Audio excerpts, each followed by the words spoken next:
There we go. Hi everyone, it's Lynette with Grammy Crochet. Today is, I wrote this all down, December 12th. This is Charm Chatter number 111.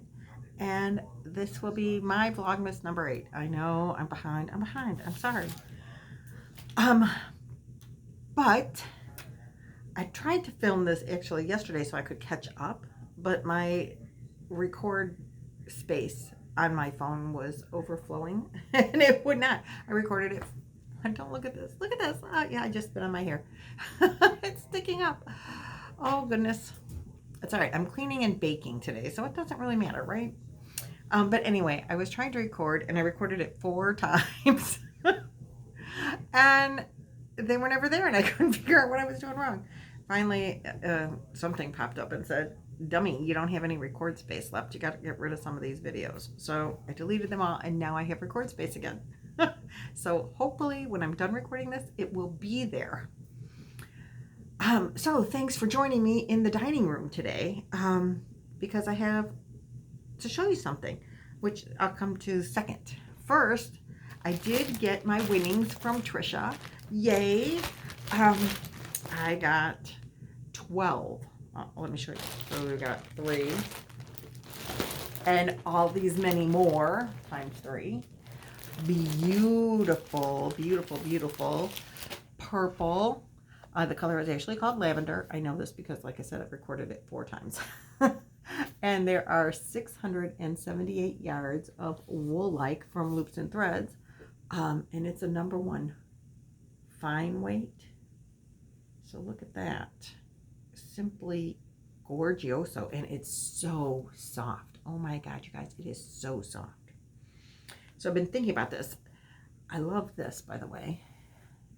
It says on here that the fringed wrap takes 8 balls and uses an 8mm hook, which, I don't know, fine number 1 yarn?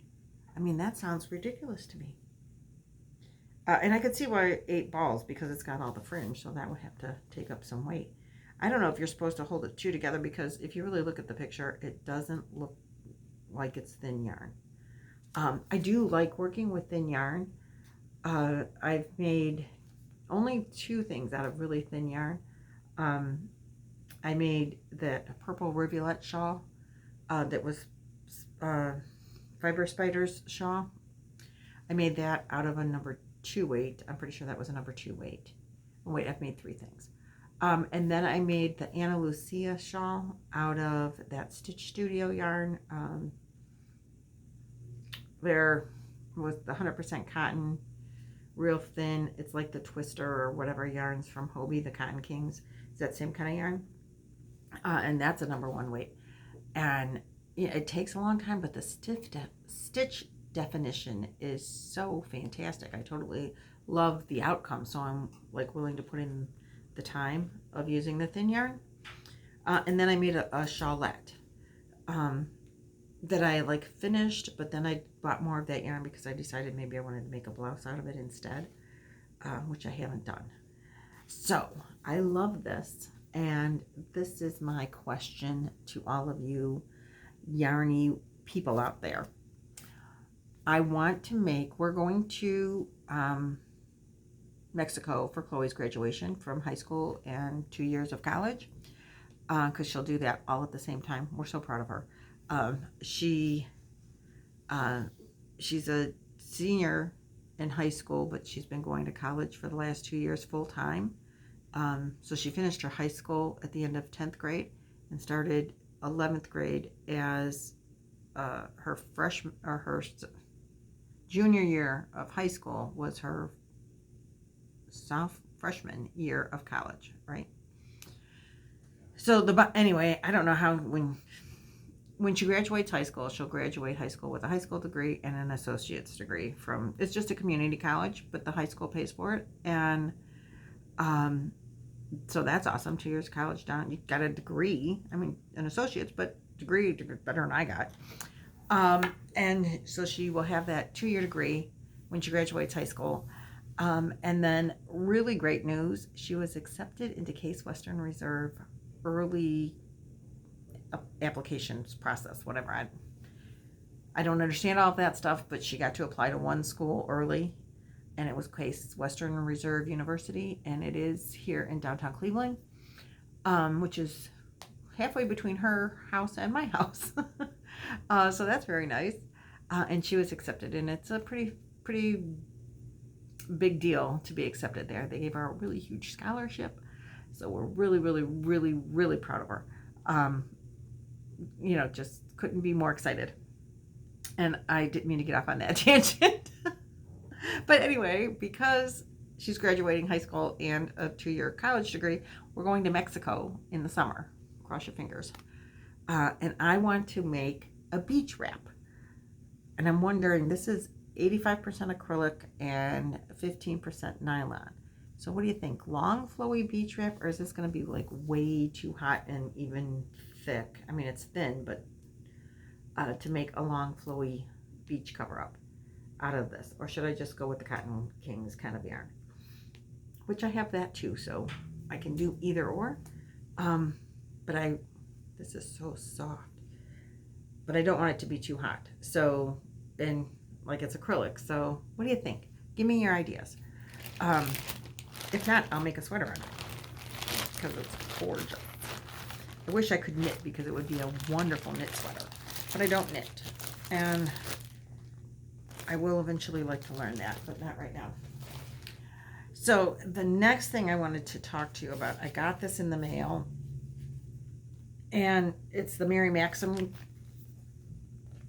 catalog. If you guys don't get it, you should get it because it's got some really awesome ideas in here. But do you see this on the front? Isn't it gorgeous? That comes in, let me just show you because I did page mark it. But now I can't find the page. That's not the one. I marked a couple of pages. So it comes, they sell it in a kit in this color. I think that's, what's it called? Sandalwood. And then they sell it in these 2 colors in the kits. I love all of them. I can't even decide which one I like best. Well, here's the deal. It's intermediate crochet, and it's $80 for the kit. But if you buy the kit once, then you have the pattern. I mean, it's the pattern that I really want. But I don't know if I could figure out and read this pattern. The design is by Jane Crowfoot. And I'm like really tempted to want to buy it, but I don't know if I could read it because look at the design. Like the design is so intricate and there's so much. I really don't want to spend the $80 and then not be able to figure it out. That's my problem. That's a big problem for me. Because every time I get this catalog, that pattern is in there for like the last several months, a year maybe. And I want it. I want to make it. I want to make all the colors. And I don't know that my skills are up for that. And then they have this that you use this prism yarn with. And I totally love that as well. Now that I think I could probably figure the pattern out.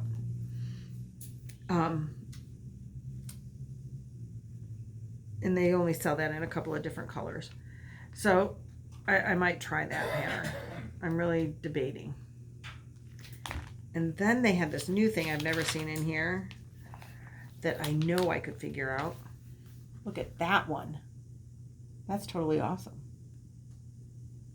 So anyway, I might try a kit from Mary Maxim. That last one is called the Cutie Pie Blanket, and it's on sale $10 off to buy the kit. I think I could figure out the pattern on that. So again, let me know what you think. If I bought this, I know I could just ask you guys for help, right? Or is that not allowed on YouTube? Because then I'm like showing off the pattern if I'm asking for help. So I need advice there as well. So that's my crochet stuff. As I said, today I'm cleaning and I am baking. And I know I talked to you guys about those peanut butter cup cookies. And that is what I made. So they're still in the pan, but this is what they look like. So it's the little tassy pans, and they're not all the way cooled. You can see how shiny the chocolate is. That means they're not cooled enough yet to want to take them out of the pan. At least not without a knife, and I didn't bring a knife in here. Oh wait, this one's gonna come out really easy. Comes out really easy. Once the cookie part is cooled off, it's real sturdy. So when they're completely cooled, then you can take them out and you can stack them really easy in a plastic zipper bag. You can freeze them. They freeze real easy if you want to bake early and freeze them. And here's my baking tip of the day. When you make cookies and you put them in a plastic bag or some kind of storage container, I would try as airtight as you can. Always put a piece of bread in there because they will stay soft that way. The brown sugar gets hard in your cookies. You know how in the plastic bag the brown sugar might get hard, or in your canister. Put a piece of bread in it to keep it soft. Put a piece of bread in with your cookies, keep them soft. And they might even get too soft, so sometimes you have to keep an eye on them because they can get too soft because the bread keeps them, they absorb the moisture from the bread. The bread will get hard, but the cookie will stay soft and not break your teeth off. So there's your baking tip for the day. No recipes for today. These are really good. You should try them. I'm going to right now. See you next time. Bye.